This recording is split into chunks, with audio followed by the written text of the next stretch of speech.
मेरा सीधा प्रश्न है माननीय मंत्री जी से कि बिहार में प्रोहिबिशन के बाद सूखे नशे में और उसके प्रसार में काफ़ी बढ़ोतरी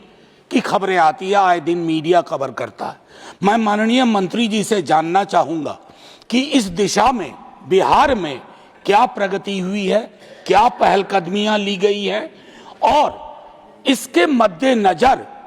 कितने अध्ययन कमीशन किए जाते हैं टाइम बाउंड। शुक्रिया सर, जय हिंद।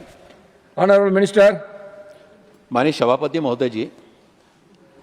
माननीय विद्वान सदस्य शिक्षा क्षेत्र से जुड़े हुए हैं और अक्सर शैक्षणिक क्षेत्र से ज्वलंत मुद्दों को भी उनके द्वारा निरंतर मैंने देखता हूं कि उठाया जाता है। उन्होंने बिहार के संदर्भ में कि नशा मुक्त भारत अभियान के अंतर्गत कि पूरे देश में यह समस्या जिस तरह गंभीरता के साथ में आगे आ रही है, बिहार में भी और इस समस्या के निदान के लिए क्या कदम उठाए गए हैं। तो NAPDDR योजना के अंतर्गत नशा मुक्ति उपचार और पुनर्वास केंद्रों का जहां तक सवाल है, बिहार में और इस दिशा में इरका के 7 केंद्र और CPALI के DDSE के 6, ATF के 2 और इस तरह से 15 नशा मुक्ति उपचार और पुनर्वास केंद्र वहां पर प्रारंभ किए गए हैं। और साथ ही साथ पिछले 5 वर्षों की अगर बात करें तो इन 5 वर्षों में बिहार के लिए नशा मुक्त भारत अभियान कार्यक्रम को गति देने के लिए 20-21 में और 3.97 करोड़ रुपए की राशि वहां पर जारी की गई और 22-23 में 1.84 करोड़ रुपए की राशि, 21-22 में 2.5 करोड़ रुपए की,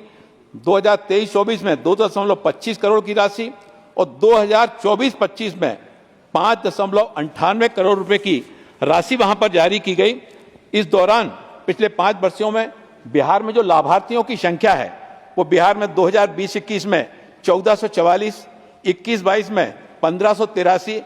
22-23 में 1487, 23-24 में 2022 और 24-25 में 30,454। एक चीज और माननीय सदस्य के द्वारा उठाई गई, उन्होंने उल्लेख किया कि इसके संबंध में कोई सर्वेक्षण की बात उनके द्वारा की गई।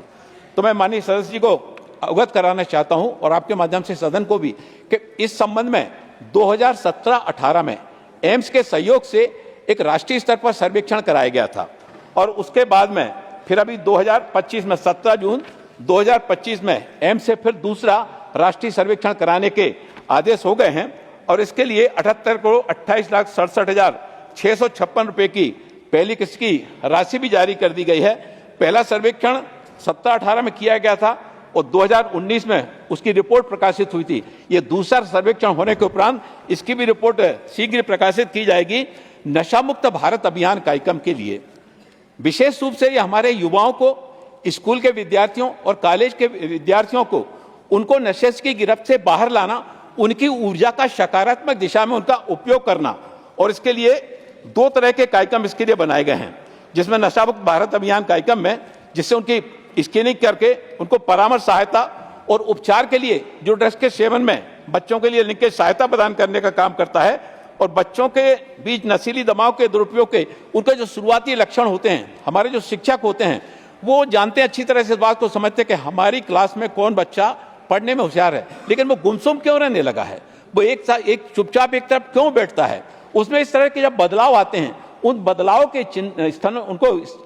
चिन्हों को पहचान करके उनके पेरेंट्स को बुलाना, उनके साथ में काउंसलिंग करना और काउंसलिंग करके उस बच्चे को उस नशे की गिरफ्त से अगर उस दिशा में बढ़ गया है उसको बाहर लाना और उसको मुख्य धारा में लाने के लिए यह नव चेतना मॉड्यूल बनाया गया और इसमें 6वीं कक्षा से 8वीं कक्षा तक 2 तरह के मॉड्यूल उसमें बनाए गए। पहले उसमें 6वीं कक्षा से 8वीं कक्षा तक और उसमें 3 तरह की गतिविधियों के माध्यम से और दूसरा 9वीं कक्षा से 11वीं कक्षा तक, जिसमें 6वीं कक्षा से 8वीं कक्षा तक जो 3 तरह की गतिविधियों में उसमें जोड़ा जा रहा है। इसमें नवचेतना मॉड्यूल के माध्यम से देश भर में 10 लाख शिक्षकों और 2.4 करोड़ छात्रों को संवेदनशील बनाने के लिए इस नवचेतना मॉड्यूल में कदम आगे बढ़ाए जा रहे हैं।